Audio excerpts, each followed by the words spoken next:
The boardroom will come to order. We are now holding our monthly meeting for KJSM Management. Our first item for discussion is that our company would like to apply for the Malcolm Baldrige Award.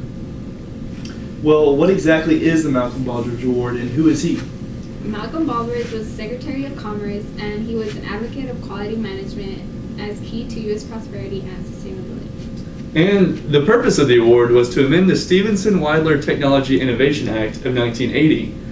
And it was to establish the Malcolm Baldrige National Quality Award with the objective of encouraging American businesses and other organizations to practice effective quality control and the provision of their goods and services. Goals of the award were to enhance competitiveness of U.S. businesses, encourage quality control, establish criteria for evaluating quality, identify and recognize role model businesses, and disseminate and share best practices. Okay, so this was the award established in 1987, named in honor of Malcolm Baldrige, and is to enhance the competitiveness of U.S. businesses. That is correct. All right, so what kind of companies get the award, and is our company eligible? That's a really good question. There are actually 6 different sectors of types of businesses that can apply for this award. These sectors are manufacturing, small business, healthcare, education, not-for-profit, and service. The award also has eligibility requirements that the business must be headquartered in the United States, a minimum of 1 year existence. The organization must allow all the Baldrige Group to examine all functions, meet the 7 criteria for performance excellence, and report at the Quest for Excellence conference. Right, as Joe mentioned, there are 7 key points that businesses must have in order to be eligible. They're leadership, strategic planning, customer market focus, human resources, process management, business results, and measurement analysis and knowledge management. So now that we covered that, do we actually know of any companies who have actually won this award? Yes, actually. Cadillac is an example of one, and there even have been quite a few recipients here in Texas. Some of these being Texas Instruments Incorporated, a manufacturing company, Verizon as a service company, K&N Management being a small business, and Hill Country Memorial Hospital with healthcare. Actually, only 26 states have been recipients, and Texas being the one with the most. Out of 102 awards, Texas organizations have received 17. Yeah, so as Joe was saying, Hill Country Memorial Hospital in Fredericksburg received the Malcolm Baldrige Award in 2014. They have several outstanding achievements and recognitions, including being named one of the top 100 hospitals for 3 consecutive years. They outperformed every hospital in Texas for the value-based purchasing.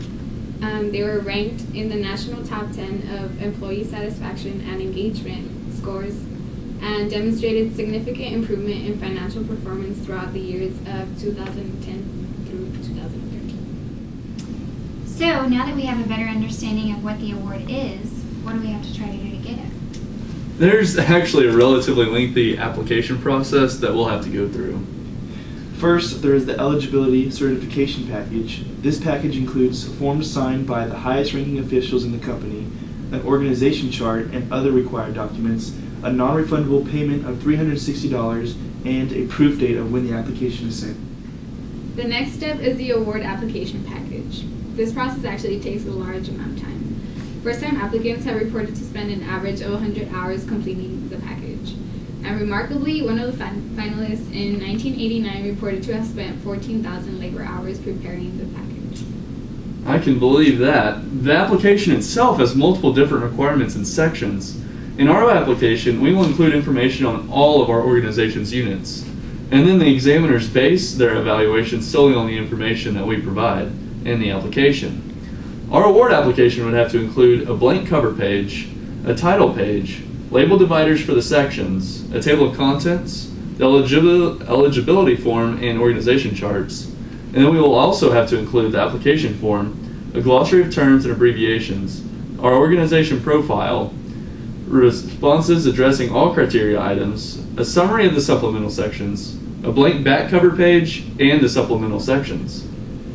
I also understand that there are a lot of costs involved. It says here, manufacturing and service companies are $71,000 plus an additional $50,000 to $60,000 per site visit. Small businesses are $41,000 plus an additional $30,000 to $35,000 per site visit. Education, 19 to 71,000 plus an additional 14 to 60,000 per site visit, while healthcare and nonprofits are around 41,000 plus an additional 30 to 35,000 per site visit. And then, despite those numbers, a 1989 award recipient, Xerox, had reported to have spent a total of $800,000 applying and preparing for the Malcolm Baldrige Award. So clearly there is a lot that goes into this application, but I'm curious, how would we as a company benefit from it? Well, if we get awarded, our company receives national recognition and we get a trophy. I do like trophies. There was also a 4-year study over Texas Malcolm Baldrige Award recipients. This study shows that the recipients experienced a 50% growth in net revenue, a 72% increase in sales, a 70% retention for top customers, and a 94% greater customer satisfaction. And despite whether or not we actually received the award, all companies receive a detailed feedback report identifying our strengths and opportunities for improvement. So now that we have a good understanding of what the Malcolm Baldrige Award is and how to apply, are we all in agreement that this is something we would want to do? Yeah. Yes, sir.